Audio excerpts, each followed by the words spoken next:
하나님의 말씀 보겠습니다. 하나님의 말씀 창세기 1장 1절 말씀과 요한계시록 4장 10절에서 11절까지의 말씀입니다. 창세기 1장 1절의 말씀과 요한계시록 4장 10절에서 11절 말씀을 제가 공독하겠습니다. 태초에 하나님이 천지를 창조하시니라. 24장로들이 보좌에 앉으신 이 앞에 엎드려 세세토록 살아계시는 이에게 경배하고 자기의 관을 보좌 앞에 드리며 이르되, 우리 주 하나님이여, 영광과 존귀와 권능을 받으시는 것이 합당하오니 주께서 만물을 지으신지라. 만물이 주의 뜻대로 있었고 또 지으심을 받았나이다 하더라. 아멘.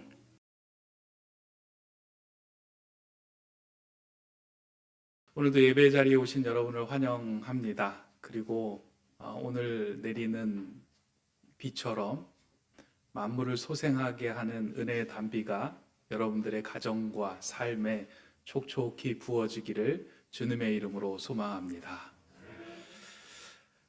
우리가 지금 이제 사도신경의 말씀을 한 구절 한 구절씩 살펴보고 있습니다. 이 사도신경의 말씀을 살펴볼 때 한 문장 안에 얼마나 많은 내용이 잘 압축되어 있는가 하는 것을 읽을 때마다 느끼게 됩니다. 한 구절 이것을 고백하는 것이 그냥 그 한 구절만 고백하는 것이 아니라 그 구절에 담긴 많은 내용을 잘 압축해서 그것이 우리의 신앙이 되고 우리의 살이 되고 피가 되고 영혼의 양식이 되는 구절이다라는 생각을 이렇게 읽으면 읽을수록 하게 됩니다. 이 방대한 내용을 잘 압축하려면 그 내용들을 잘 이해하고 있어야 합니다. 지난 19세기 옥스퍼드 대학 그 종교학 과목에서 이런 시험이 있었다고 하죠. 예수님이 물로 포도주를 만든 이적에 대해서 논하시오라는 그 시험 문제가 출제가 되었습니다. 그래서 학생들이 이제 그 문제에 대해서 열심히 기록을 하고 있는데 한 학생만이 창가에 앉아서 기록하지 않고 창문을 보고 멍하게 생각에 잠겨 있는 것을 본 거예요. 감독관이 시험 시간이 다 끝나가는 상황 속에서도 이 친구가 그 시험 문제를 적지 않아서 다가가서 그렇게 이야기합니다. 당신 여기다가 한 줄도 안 적으면 0점이고 낙제합니다. 한 줄이라도 적으십시오. 그 말을 듣고 한참 동안 계속해서 또 한참을 창문 밖을 응시하다가 한 줄을 적어놓고 나갑니다.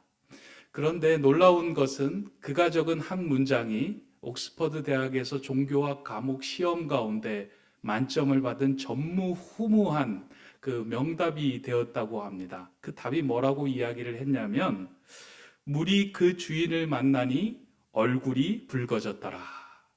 너무 좋지 않습니까? 물로 포도주를 만든 이적에 대해 논하시오라고 하는 것을 한 문장으로 물이 그 주인을 만나니 얼굴이 붉어졌더라. 이 글을 기록한 사람은 영국의 3대 시인이라고 하는 바이런이라고 하는 사람입니다. 간혹 이 이야기를 들으면 사람들은 바이런이 시험 시간에 놀다가 한 줄을 적어서 명문장을 만들어냈다라고 생각을 하지만, 그가 창밖을 응시하며 한동안 멍하게 있었던 것은 물이 포도주로 바뀐 그 사건의 내용을 정확하게 꿰뚫고 파악하기 위한 깊은 고민의 순간이었다라고 저는 생각을 합니다. 그 고민의 결과물로 나온 것이 한 문장이지 그런 고민 없이 나올 수는 없습니다. 최근에 설교를 준비하면서 그 생각이 계속해서 났습니다. 사도신경의 한 문장을 만들기 위해서 얼마나 고민하고 애를 썼을까. 그 한 구절 한 구절에 담긴 그 문장을 하나님에 대한 내용들을 그 문장 안에 담기 위해서 많은 노력이 깃들여 있다라는 생각을 했습니다. 사도신경은 우리가 믿고 고백해야 하는 신앙의 핵심을 압축해 놓은 것입니다. 이제 지난주부터 한 구절씩 살펴보고 있는데요. 지난주에 우리가 살펴본 성부 하나님에 대한 고백은 나는 전능하신 아버지 하나님을 믿습니다 라는 고백이었고요. 오늘 우리가 살펴볼 성부 하나님에 대한 고백은 나는 천지의 창조주 하나님을 믿습니다 하는 고백입니다. 지난주에 우리가 살펴본 고백이 성부 하나님, 그분은 어떠한 존재인가, 그 하나님의 존재를 인정하는 고백이었다면 이제 뒤이어 나오는 천지의 창조주이심을 믿는다라는 고백은 하나님의 사역에 대하여 내가 인정하고 그것을 믿습니다 하는 고백입니다. 그래서 앞에서는 하나님은 어떠한 존재이신지 나의 아버지 되심에 대한 고백이라면 뒷부분의 성부 하나님에 대한 고백은 하나님이 이 땅에서 하신 사역에 대해서 나는 그것을 믿습니다 하는 고백으로 이루어졌다는 것입니다. 그런데 과거에 우리가 외웠던 사도신경과 지금 우리 새로 번역된 사도신경을 보면 이 순서가 조금 차이가 있다는 것을 우리가 알게 됩니다. 여러분들도 과거에 외우셨던 사도신경 기억나시죠? 전능하사 천지를 만드신 하나님 아버지를 내가 믿사오며 라고 시작이 되죠. 이걸 제가 한번 이전 번역과 새 번역을 한번 이렇게 영상에 한번 띄워볼 텐데요. 여러분 한번 보시면 좋겠습니다. 이전 번역은 전능하사 천지를 만드신 하나님 아버지를 내가 믿사오며 라고 이제 사도신경의 첫 줄이 시작이 되고요. 두 번째 새 번역에서는 나는 전능하신 아버지 하나님 천지의 창조주를 믿습니다 라고 기록이 되어 있습니다. 여러분들 뭐가 좀 차이가 있는 것을 이렇게 발견하게 되나요? 뭐 그게 그거고 다 똑같은데 뭐 굳이 거기에서 차이를 발견해야 합니까? 라고 생각할 수 있지만 저는 이 문장을 보면서 천지의 창조주 하나님에 대한 부분이 이전 사도신경에서는 앞부분에 가 있고 지금 새로 번역된 부분에서는 뒤에 가 있구나 하는 것을 발견하게 되었습니다. 이 순서는 아주 중요한 포인트입니다. 우리의 신앙과 성경을 이해하게 하는 아주 중요한 포인트 순서입니다. 왜냐하면 우리가 신앙생활을 하면서 믿음을 갖게 되는 경우 그때를 생각해 보면 우리가 천지를 창조하신 하나님을 믿고 우리의 신앙생활이 시작이 될까요? 아니면 나를 구원해 주신 아버지 하나님을 경험하고 난 후에 그분이 천지를 창조하신 분이라는 것을 알고 깨닫게 될까요? 아마 대부분은 직접적으로 나의 아버지시고 내 인생에 다가와서 나를 구원해 주신 그 하나님을 만난 이후에 그분이 천지를 창조하신 분이라는 것을 알고 깨닫게 된다는 거예요. 그래서 이전의 사도신경에서는 전능하사 천지를 만드신 하나님 아버지를 내가 믿사오며 라고 고백하고 있다면 새로 번역된 성경에서는 나는 아버지 하나님, 나의 구원자이신 아버지 하나님을 만나고 난 후에 그분이 하시는 사역과 그분이 하시는 일, 그분은 천지를 창조하신 분입니다 라고 고백하게 된다는 것입니다. 이러한 순서가 있음을 생각할 때에 창세기의 창조 이야기, 이 창조 이야기는 믿지 않는 자들에게 창조론을 논증하기 위한 근거로 기록된 것이 아님을 깨닫게 됩니다. 이제 믿지 않는 사람들이 하나님을 믿고 성경을 읽으려고 들어갔다가 창세기 부분에서 많이 걸릴 때가 많이 있습니다. 왜냐하면 세상적인 세계관으로는 지금 진화론을 이야기하고 있는데 성경에서는 창조에 관한 이야기를 다루고 있다 보니까 이것을 넘어서기가 어려운 거예요. 그럴 때 성도님들이 하는 이야기 뭐라고 이야기하세요? 그냥 믿어야 된다. 근데 그게 믿겨집니까? 아마 믿는 사람들 가운데서도 하나님이 천지를 창조하시고 이 세상을 창조하셨다는 것에 대해서 온전히 동의하는 사람, 온전히 믿는 사람들이 그렇게 많지 않습니다. 내가 하나님이 나의 아버지시고 나의 구원자이시다라는 것을 믿고 고백하는 사람들이 있지만 이 우주가 이루어지고 천지가 만들어지고 나를 창조하신 분이 하나님이라는 사실을 믿고 고백하는 일은 사실은 쉬운 일이 아닙니다. 자세히 보면 성경에 창세기, 출애굽기, 레위기, 민수기, 신명기, 모세오경이 있는데요. 우리가 생각할 때 이 모세오경이 순서대로 창세기, 출애굽기, 레위기, 민수기, 신명기 순으로 기록되었다라고 생각할 수 있지만 그렇지 않습니다. 창세기는 먼저 출애굽기, 레위기가 먼저 기록이 되어 있습니다. 하나님의 구원을 경험한 모세가 출애굽의 역사적인 사건을 경험한 모세가 그 후에 후 세대들이 우리를 이끄시고 인도하신 그 하나님은 어떤 분이십니까? 묻는 그 질문에 하나님께 영감을 주신 것을 바탕으로 기록한 것이 창세기의 내용이라는 거예요. 그래서 창세기는 믿지 않는 자들이 창조에 대한 이야기를 논증하고 근거로 제시해서 쓴 것이 아니고요. 믿는 사람들이 이 창조의 이야기를 통해서 나의 근원이 어디로부터 왔고 나는 어떻게 살아가야 하고 이 우주의 기원은 어떻게 되어 있는지를 이 성경을 통해서 보고 바라봄을 통해서 성경적인 세계관, 하나님 창조의 세계관을 갖도록 하기 위하여 이 성경을 주셨다는 거예요. 창조의 이야기는 사실 우리는 창세기에만 창조의 이야기가 있다라고 생각할 수 있겠지만 실제로 창조의 이야기는 이미 그 메소포타미아 문명 가운데서도 창조의 이야기들이 곳곳에서 나오고 있습니다.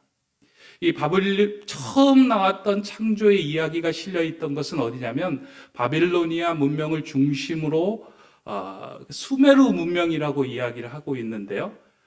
지금의 이제 페르시아 지역부터 시작해서 이제 그 성경에서는 바벨론이라고 하는 그 지역에서 이 창조 이야기가 먼저 있었습니다.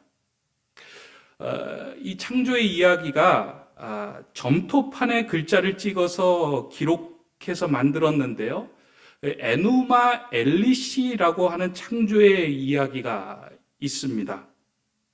이 에누마 엘리시라고 하는 것은 창세기에 똑같이 태초에라는 의미인데요. 그 에누마 엘리시가 이 창조 설화의 첫 글자에 해당되는 것인데 그냥 일반적으로 이것이 이제 창조에 대한 책이다라고 이야기를 하고 있습니다.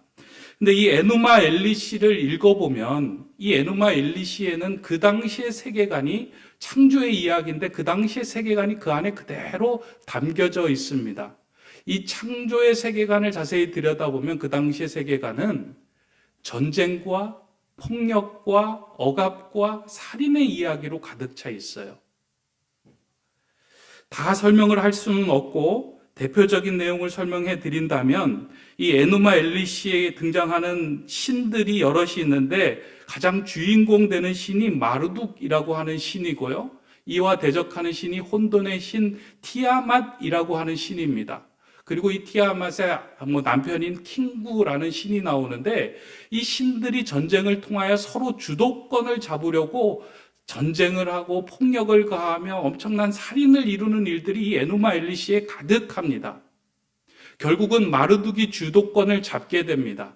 주도권을 잡게 되고 혼돈의 신인 티아맛의 남편인 킹구를 죽여서 땅에 그 피가 쏟아진 땅에 있는 그 피를 가지고 진흙과 섞어서 사람을 만들게 됩니다. 그리고 그 사람이 하는 역할을 지정해 주는데 그 사람이 하는 일은 신들이 하는 일들 중에 번거로운 일들을 맡게 하는 존재로 창조가 되었다라고 에누마 엘리시에서는 기록을 하고 있습니다. 이것이 그 당시의 세계관이 반영된 신화예요.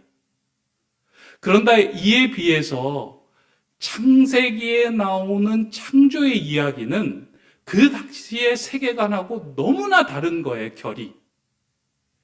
하나님께서 천지를 창조하시고 난 후에 하나님의 형상대로 사람을 만드시고 그 사람과 함께 창조된 모든 것을 다스려 가자고 하는 사랑과 배려와 존중의 이야기가 담겨 있는 이 창세기의 창조 이야기입니다. 전혀 다른 세계관을 보여준 것입니다. 그러한 맥락에서 우리가 창세기를 읽고 하나님을 천지의 창조주로 믿는다는 고백은 이 땅의 세계관이 아닌 하나님의 창조에 맞춘 삶을 살아가겠다라는 선포를 하는 것입니다. 이러한 고백으로 생겨나는 신앙을 창조신앙이라고 합니다. 다시 말해서 천지의 창조주 하나님을 믿습니다라는 고백은 지금 이 땅에 벌어지고 있는 갈등과 경쟁과 폭력과 억압의 세계관에서 내가 그 속에서 살아가는 인물로 살아가는 삶이 아니라 사랑과 배려와 존중으로 만들어진 하나님 나라의 세계관을 가지고 이 땅을 살아가겠습니다 하는 고백이 천지의 창조주 하나님을 믿습니다. 그 안에 담겨져 있는 고백이라는 겁니다. 이게 다른 말로는 이제 창조신앙이라고 이야기하는데요. 나는 이제는 창조된 피조물로 창조신앙을 가지고 살아가겠습니다 하는 고백이 이 창세기를 읽으면서 그리고 천지의 창조주 하나님을 믿는다는 그 고백 가운데 들어있는 표현입니다. 이 창조신앙이 확고할 때 우리는 이 땅에서 하나님의 법과 식대로 살아갈 수 있는 힘이 생겨납니다. 이 창조신앙은 신앙인의 삶을 활력 있게 만드는 근간이 됩니다. 그래서 천지의 창조주를 믿습니다 하는 고백은 신앙인으로 살아갈 때 우리의 신앙의 기초가 될 뿐만 아니라 신앙인이 활력 있게 살아가는 힘을 제공한다는 거예요. 크게 두 가지의 의미에서 크게 우리에게 시선을 제공해 주는 것이 힘이 되는데 저는 오늘 그 두 가지를 함께 좀 말씀을 드리려고 합니다. 첫 번째 창조 신앙이 제공하는 시선은 우리에게 소망의 시선을 제공합니다. 천지를 창조하신 하나님을 믿는 사람들은 절망의 상황에서도 낙심하지 않고 소망의 시선으로 바라볼 수 있는 힘이 생깁니다. 왜냐하면 하나님께서는 천지를 창조하시고 난 후에 창조의 사역을 멈추신 것이 아니라 계속해서 창조의 완성을 이루어가고 계시기 때문입니다. 이게 아주 중요한 핵심입니다. 태초에 하나님이 천지를 하시리라 라고 하고 끝난 것이 아니고요. 그 창조의 사역과 완성을 위해서 계속해서 하나님은 쉬지 않고 일하며 나아가신다는 거예요. 그래서 학자들은 창세기 1장 1절에 태초에 하나님이 천지를 창조하시니라 이 구절을 성경의 1장 1절로 보지 않고 표제어다라고 말을 합니다. 표제어다. 성경의 표제어. 이 표제어가 익숙하지 않은 분이 있으실 터인데요. 시편에 보면 시편을 기록한 그 내용 위에 표제어를 빨간 글씨로 기록하고 있습니다. 시편 3편을 보면 다윗이 압살롬을 피하여 도망할 때 지은 시 이렇게 표제어들이 있는데요. 그 표제어에 맞추어서 다음 내용이 이루어지는 거예요. 그럼 창세기 1장 1절에 태초에 하나님이 창조하시니라 이것이 표제어라면 창세기부터 요한계시록은 하나님이 창조하신 이 땅의 모든 것들을 어떻게 창조의 사역을 이루어가며 완성시켜가는지를 보여주시는 사건들이 드러나고 있는 모든 메시지라는 것입니다.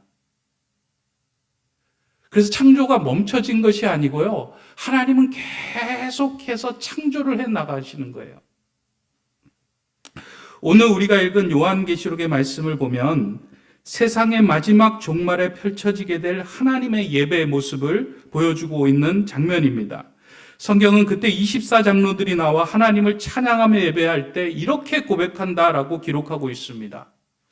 여러분들 요한계시록 4장 10절에 11절 말씀 한번 보시기 바랍니다. 24장로들이 보좌에 앉으신 이 앞에 엎드려 세세토록 살아계시는 이에게 경배하고 자기의 관을 보좌 앞에 드리며 이르되 우리 주 하나님이여 영광과 존귀와 권능을 받으시는 것이 합당하오니 주께서 만물을 지으신지라 만물이 주의 뜻대로 있었고 또 지으심을 받았나이다 하더라.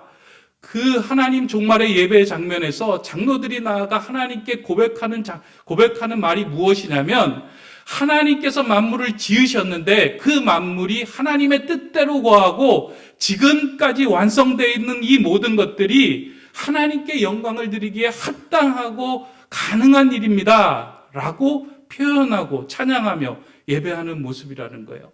창세기부터 시작해서 요한계시록, 우리의 성경으로 볼 때는 처음과 끝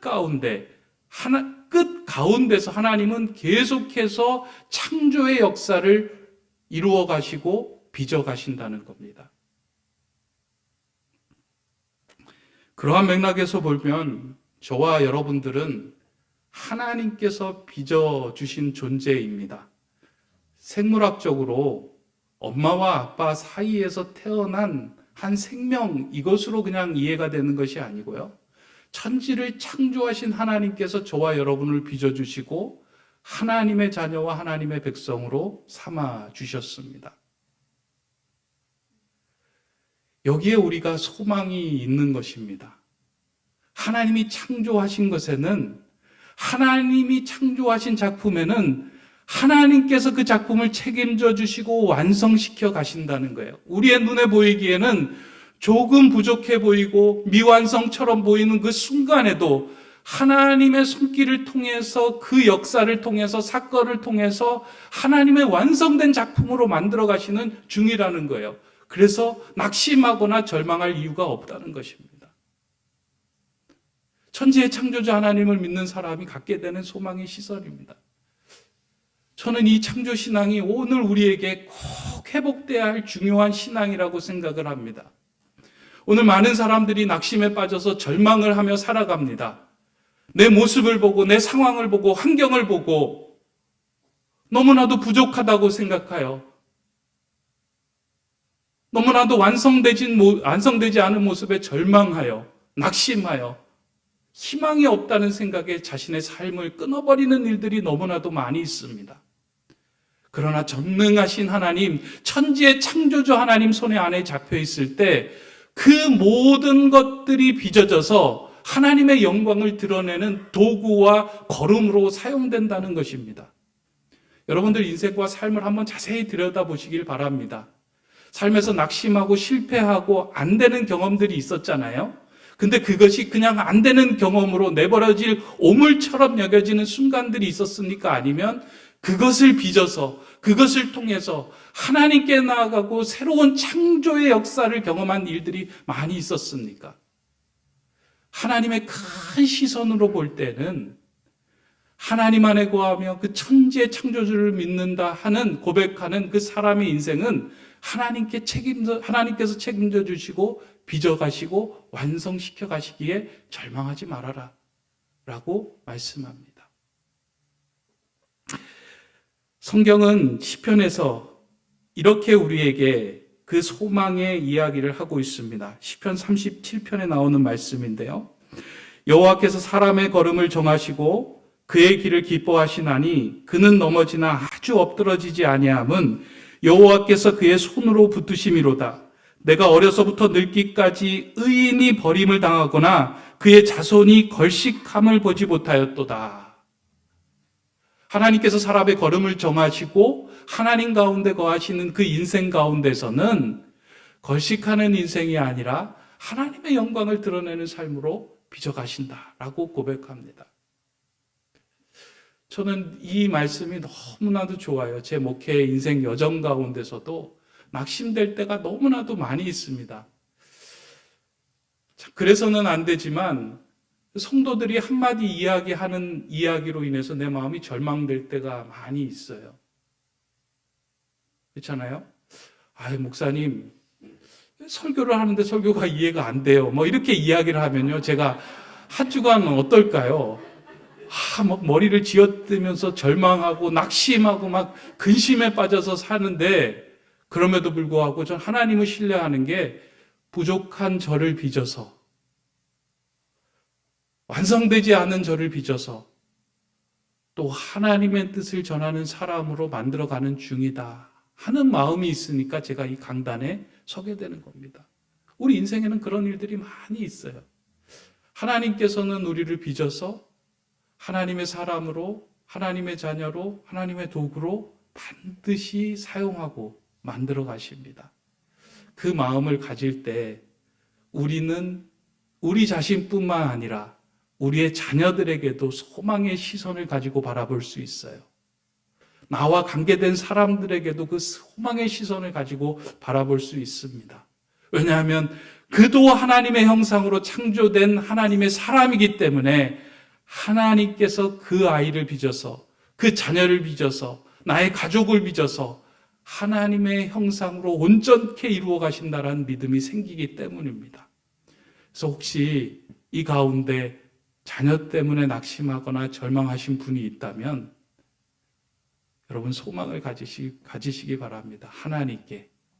하나님께서 반드시 빚어주시고 그 인생을 책임져 주실 것입니다. 이게 창조신앙의 첫 번째입니다. 두 번째로 창조신앙은 우리에게 사랑의 시선을 제공해 줍니다. 첫 번째가 이제 소망이라면요, 두 번째가 사랑의 시선을 갖게 하는데요.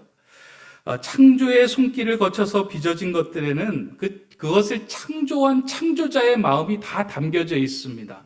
그렇잖아요. 우리가 이 강대상을 만들 때 이 강대상을 하나님께 예배하는 장소에 사용될 그 강대상 성구로 만들겠다 하면 이것을 만든 사람의 마음이 여기 안에 다 담겨져 있습니다. 천지를 창조하신 그 하나님의 마음이 천지 안에 창조된 모든 것들 안에 다 담겨져 있다는 것입니다. 하나님께서 사람을 창조하실 때 하나님의 형상으로 창조하셨다라고 할 때 사람에게도 하나님의 마음이 그대로 담겨져 있다는 의미입니다. 그렇다면 그 하나님의 속성, 그 하나님의 마음은 무엇일까? 천지를 창조하시고 사람을 창조하실 때 담아두었던 마음은 무엇일까? 요한일서 4장에서는 하나님의 속성을 이렇게 정의하고 있습니다. 사랑하는 자들아, 우리가 서로 사랑하자. 사랑은 하나님께 속한 것이니 사랑하는 자마다 하나님으로부터 나서 하나님을 알고 사랑하지 아니하는 자는 하나님을 알지 못하나니 이는 하나님은 사랑이심이라. 성경에서 줄기차게 이야기하고 있는 것이 무엇이냐면 하나님은 사랑이심이라. 하나님은 사랑이심이라. 사랑의 마음으로 천지를 창조하셨다는 거예요. 그 당시의 세계관, 창조의 세계관하고 다른 핵심 포인트가 이거예요. 경쟁과 폭력과 억압의 세계관으로 이루어진 그 창조의 설화와 달리 하나님이 지으신 창조에는 사랑이 들어있다는 겁니다. 그렇다면 하나님의 형상을 담은 우리에게도 그 사랑이 그대로 담겨져 있습니다. 그래서 사랑의 하나님께서 지으신 모든 것들에게는 사랑이 들어가기 시작될 때 회복이 돼요. 여러분 그렇잖아요. 가족에서도 한 사람을 위해서 사랑으로 다가가고 사랑의 시선으로 바라보기 시작하면 그 사람에게 회복이 됩니다. 저는 눈빛에도 온도가 있다라는 말을 참 좋아합니다. 사람의 눈빛에도 온도가 있다라는 말이 있는데 어떤 눈빛은 참 차갑습니다. 그래서 보기만 해도 이렇게 냉한데 어떤 눈빛은 따뜻해요. 그래서 그 눈빛을 보면 따뜻함이 전달이 돼요. 왜냐하면 우리 안에 하나님의 사랑을 담아놓은 그 사랑이 따뜻한 눈빛을 통해 상대방에게 전달되면 그 안에 담겨진 사랑이 같이 공명하기 때문입니다. 그래서 그 안에 알게 모르게 터져나오는 감동의 순간들이 있는 거예요. 내 안에 있는 사랑하고 하나님의 형상으로 지어진 상대방의 마음속에 있는 사랑이 같이 진동과 공명을 일으키며 그 사랑의 순간이 되어 갑니다. 거기에서 새로운 창조가 일어나고 회복이 일어납니다. 우리가 잘 알고 있는 사도행전 3장을 보면 베드로와 요한이 품었던 그 사랑의 시선으로 인해 새로운 창조의 기적을 경험한 사건이 나오죠. 그 사도행전 3장을 보면 베드로와 요한이 기도하러 성전으로 올라갈 때에 그 성전 곁에서 나면서부터 걷지 못했던 이제 구걸하던 사람들이 베드로와 요한을 향하여 외칩니다. 나에게 필요한 것들을, 그리고 나에게 동전을, 내가 오늘 하루에 살아갈 것들을 좀 나에게 주십시오 하고 나를 불쌍히 여겨 주십시오라고 이야기를 하죠. 그때 베드로와 요한이 그 사람을 외면하지 않고 성경은 주목하여 보았다라고 기록하고 있습니다.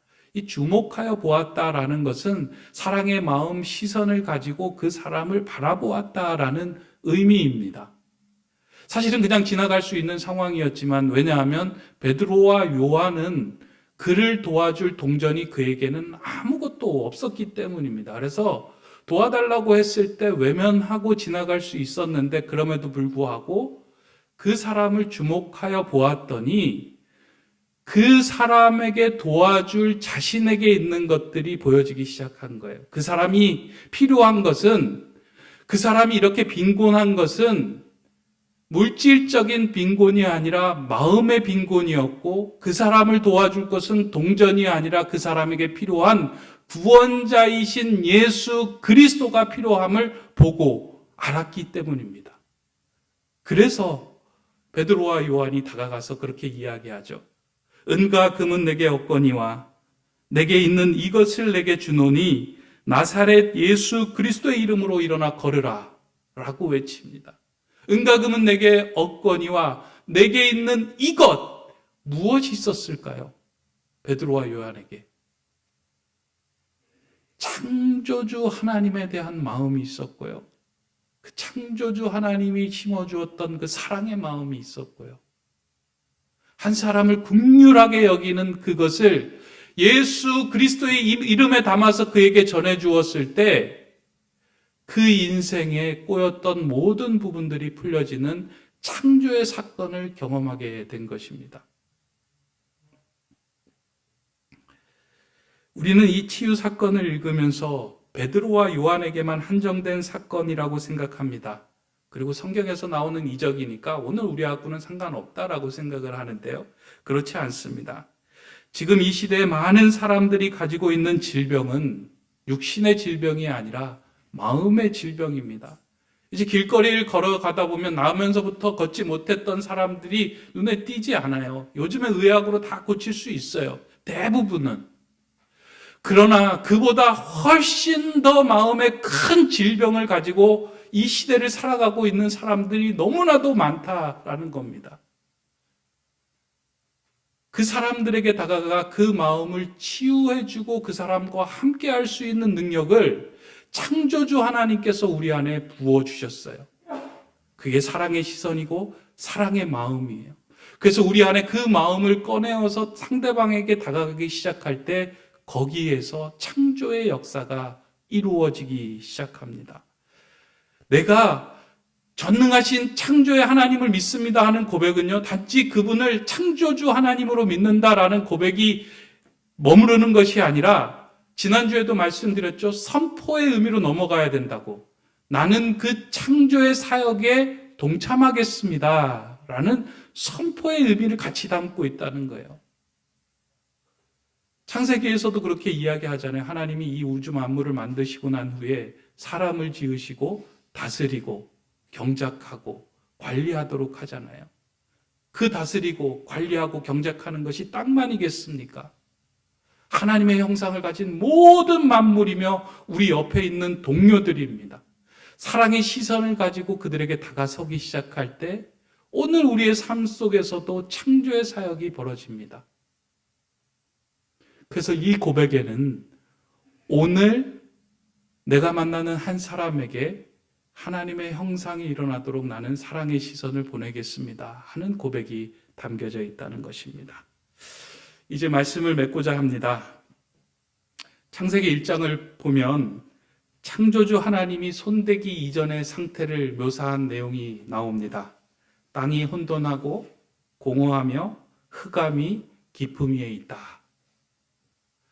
하나님을 만나기 전에 우리의 모습과 영적인 상태이기도 합니다. 우리 창조주 하나님을 우리가 만나지 못하면 우리 안에 있는 공허와 혼돈에 질서가 생기지 않습니다. 절망의 사건이 오면 계속 절망을 하게 되고요. 한 가지 일에 대해서 염려하고 걱정하며 불안하며 혼돈하고 공허하며 살아갑니다. 창조주 하나님을 만나지 못하면 그 안에 거하게 됩니다. 창조주 하나님을 만나지 못하면 우리 안에 소망이 생겨나지 않기 때문입니다. 창조주 하나님을 만나지 못하면 우리 주변에 있는 동료들에게 그 사람의 안에 있는 하나님의 형상을 일깨워주는 삶을 우리가 행하지 못합니다. 사랑의 시선이 생겨나지 않기 때문입니다. 그러나 오직 우리를 창조하신 하나님 말씀이 우리 안에 들어오기 시작할 때 우리의 삶에 한 줄기 빛이 생겨나고 그 빛은 우리에게 소망을 갖게 하고 사랑의 삶을 살도록 합니다. 이것에 대한 고백이 나는 천지의 창조주 하나님을 믿습니다의 고백입니다. 신앙은요, 이 고백한 내용을 삶에서 풀어내는 삶이 신앙이에요. 저는 오늘 들은 말씀을 한 주간의 여러분의 삶 속에서 좀 적용하며 살아가면 좋겠어요. 그동안 절망과 아쉬움에, 안타까움에, 한숨과 탄식의 삶을 살았다면 여러분들 소망의 시선을 가지고 소망을 선포하는 삶을 살기를 바랍니다.